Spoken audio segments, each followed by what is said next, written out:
동굴 탐험은 주로 비좁은 통로를 파고들거나 수중 동굴 안으로 다이빙을 한다거나 혹은 단순히 측량과 조사만을 하는 경우가 있다. 이번 이야기는 여느 동굴 탐험과는 다르게 안전히 내부 조사를 떠났다가 끝내 돌아오지 못한 사내의 이야기다. 여느 탐험가들과 동일하게 그 또한 유년 시절부터 탐험과 가깝게 자라왔다. 1923년에 태어난 마르셀 루벤. 루벤의 나이 10대 때, 정확히는 1943년에 그는 동굴 탐험을 떠난다. 당시 동굴 탐험가로 이름이 알려져 있었던 프랑스의 노르베르 카스트레와 함께 떠나게 되었는데, 이 탐험에서 루벤은 큰 부상을 입게 된다. 이로 인해 그는 어깨와 갈비뼈가 골절되는 중상을 입었지만 그의 동굴 탐험 욕구를 꺾을 순 없었다. 이후 루벤은 여러 동굴 탐험대를 이끌게 되는데, 특히 거대한 크기로 유명하여 동굴계의 히말라야라고 불리우던 라베르나 동굴에서 탐험을 하게 된다. 당시에는 이곳이 세계에서 가장 깊은 동굴로 여겨졌었고, 입구로부터 약 300m 이상을 내려가면 지하 세계에 강이 있었는데, 이는 동굴 학자들의 엄청난 관심을 사게 된다.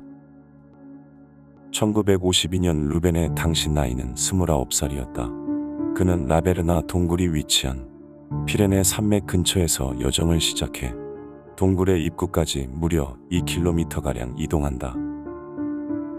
루벤은 높은 고도에 위치한 동굴 입구에서 새로 고안해낸 장치를 사용해 몸에 케이블을 달은 채로 동굴로 하강 진입하는 형태로 탐험을 시작했고, 동굴 안에서 화산학자 하룬과 물리학자 잭을 만나 합류할 예정이었다.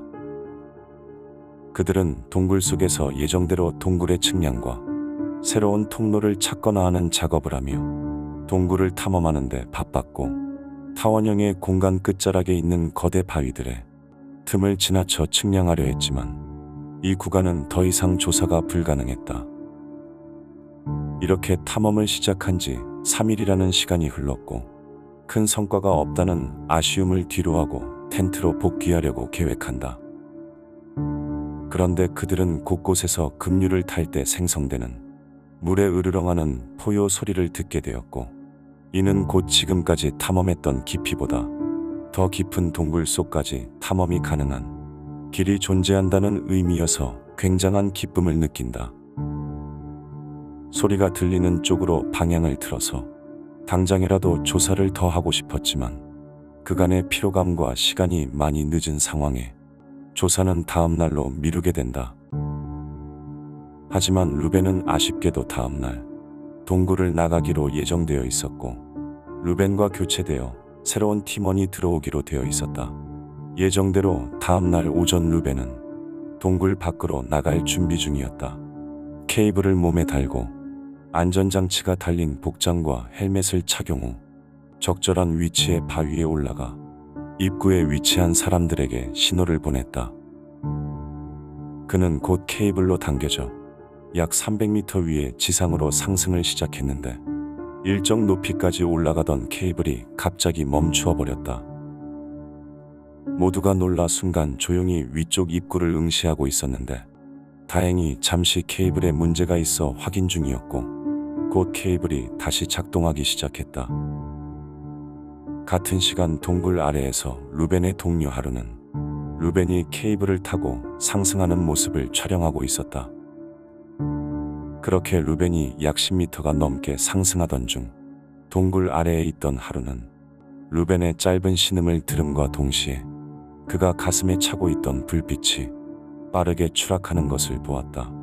루벤은 케이블에서 추락하면서 그가 올라가며 지나쳤던 거친 표면의 바위들에 부딪혔고, 이리저리 튕기고 굴러떨어지기를 반복하다가 약 30m가량을 굴러서야 멈췄다.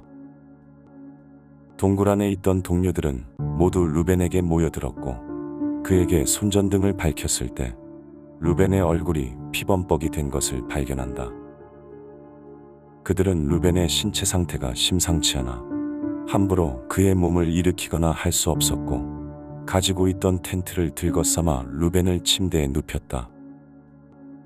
그곳에서 동굴 밖의 동료들에게 상황을 알리고 팀닥터에게 루벤의 상태를 상세하게 전달한다. 조심스럽게 루벤이 착용하고 있던 헬멧을 제거하였는데 제거 도중 헬멧에서 큰 충격의 흔적을 발견하고는 두개골에 부상이 있지 않을까 하는 걱정을 한다. 루벤의 상태는 생각보다 더 심각했는데 추락 후 의식이 없는 상태였고 의지와 상관없이 침을 흘리며 턱이 불편해 보였다.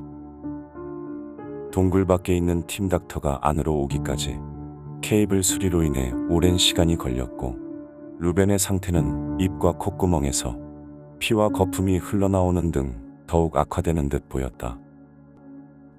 이때가 오후 8시쯤이었고 사고 난 오전 시간대에서 굉장히 많은 시간이 흐른 상태였다. 결국 다음날 오전 9시가 지난 시간에 케이블이 움직이기 시작했고 입구에서 들것을 든 안드레 메리가 내려오고 있었다. 그로부터 자초지종을 들어보니 동굴 밖 지상에서 폭풍이 몰아치는 등 엎친 데 덮친 격으로 많은 일들이 일어나 구조가 늦어진 것이었다. 루벤의 상태를 확인한 안드레는 그의 얘기만을 기다리고 있던 동료들에게 고개를 저으며 놀라고 외마디로 말했다. 안드레가 판단하기에 루벤은 이미 두개골과 척추에 심한 골절이 발생한 듯 보였고 우선은 골절된 팔에 뼈를 다시 맞추어 넣는다든지 할 수 있는 한의 응급처치를 한 후 그를 동굴 밖으로 이송하는 게 급선무였다.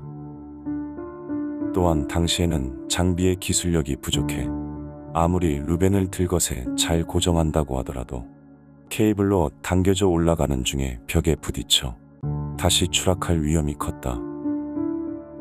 안드레는 미리 챙겨온 장비를 활용해 루벤의 머리가 움직여지지 않도록 단단히 고정하였고 동굴 밖에 있던 팀원들 또한 자신들의 목숨도 위험할 수 있었지만 동굴 안으로 사다리를 설치하는 등 루벤의 무사 귀환을 위해 동료애를 발휘했다.